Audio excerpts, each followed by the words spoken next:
So this couple, they live in the jungle right near the beach. And one day, they see a strange man crawling through the sand. And he's naked and he can barely stand and he's clutching a knife and he's shouting something incoherently in a language they don't understand. So the guy's name is Salvador, and he works as a deep-sea fisherman, catching tuna and sharks and stuff off the coast of Mexico. It's a dangerous job, but he's into it. And one day, he decides to go on a 2-day fishing trip. And his normal fishing partner can't make it, and he needs someone to go with. So this young, inexperienced guy volunteers. This guy, Pinata. So Salvador and Pinata, they get in the boat and they head out to the Pacific. And for about 2 days, they fish. And they catch about 1,100 pounds, enough fish to sell back home for about a week's worth of money. And so everything is going great. Until they're finally done fishing and they turn their boat around to go back home. And then, out of nowhere, kabam! A massive storm hits and the boat starts to fill up with water. And Pinata panics and he's using a bucket to get the water out of the boat as Salvador tries to steer through the massive waves. And finally, luckily, after a while, the storm starts to die down. And Salvador, he can see land. They're about 2 hours away from the shore. And that is when, boom, the boat's engine starts sputtering and it dies. So Salvador pulls out his two-way radio and he calls his boss and he's like, "Help, my engine is dead." And the boss asks for his location, but their GPS has stopped working. And then, to make it worse, the storm starts building up again. And it's getting stronger and stronger and it's tossing the boat around. Sometimes the waves are raising them up 3 stories high before the boat drops. And Salvador realizes that the 1,100 pounds of fish they caught is making the boat unstable. So they just dump it all out. And they just keep throwing anything not useful overboard to lighten the load. Like extra ice and extra fuel. And then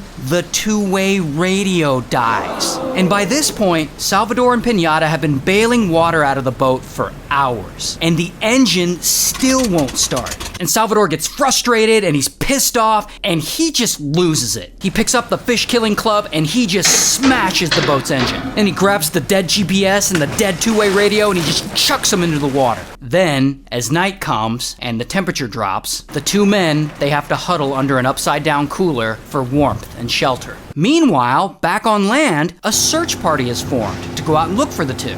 But unfortunately, the storm is still very active and visibility is still very low. And after about 2 days of no results, the search is called off. And 5 more days go by before the storm finally stops. And when it does, Salvador and Pinata, they finally get their bearings and they look around and they realize they have no idea where they are. And to make it worse, they're starving and there's nothing to eat on board and there's nothing to drink on board. So with Salvador's equipment gone, he's got to get creative. So he spends a bit of time and he figures out how to catch things in the ocean using only his bare hands. Fish and turtles and jellyfish, and they start eating that raw because that's all they have. And to drink, turtle blood and their own urine.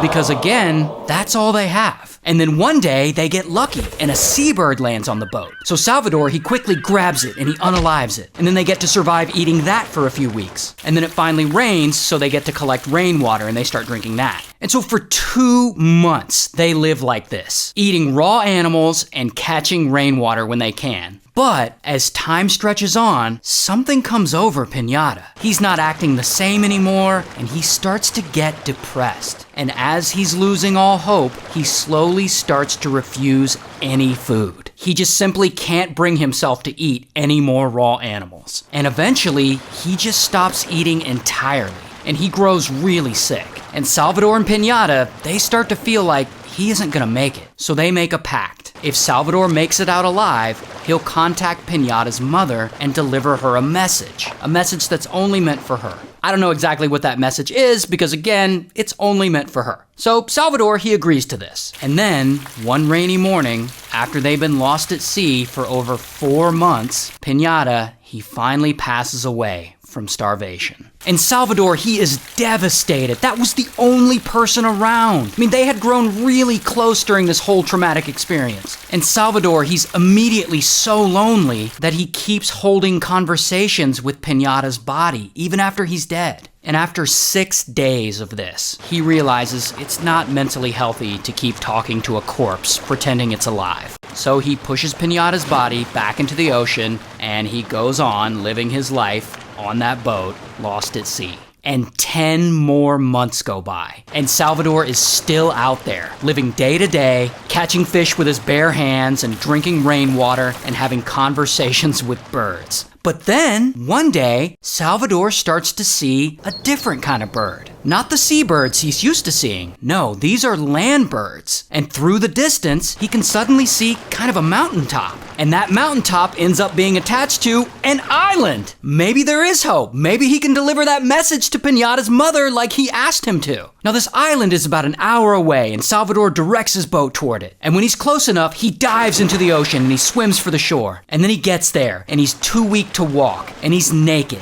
And he had brought a knife with him just in case. And he slowly crawls up the beach into the jungle, and that's where he spots a house. And the owners of that house, a couple, they see him crawling around naked with a knife, shouting in Spanish. And they're like, who the f*** is this guy? But that couple does end up helping him get to the hospital. So, what is this island Salvador finally landed on? Well, after being lost at sea for 438 days, Salvador had drifted over 6,000 miles, all the way from Costa Azul, Mexico, to Iban in the Marshall Islands. About a month later, after he's rescued, he finally gets a chance to travel to El Fortín in Mexico. There, he visits Piñata's mother, and he's able to deliver Piñata's final message to her. Then he gets a book deal because his story is just incredible. And afterwards, Piñata's family sues him for $1 million, wanting half the proceeds from any of his book sales. So that's fun. I don't know if the lawsuit actually went through, but that's the last reporting anyone did on any of them. So good luck with all that.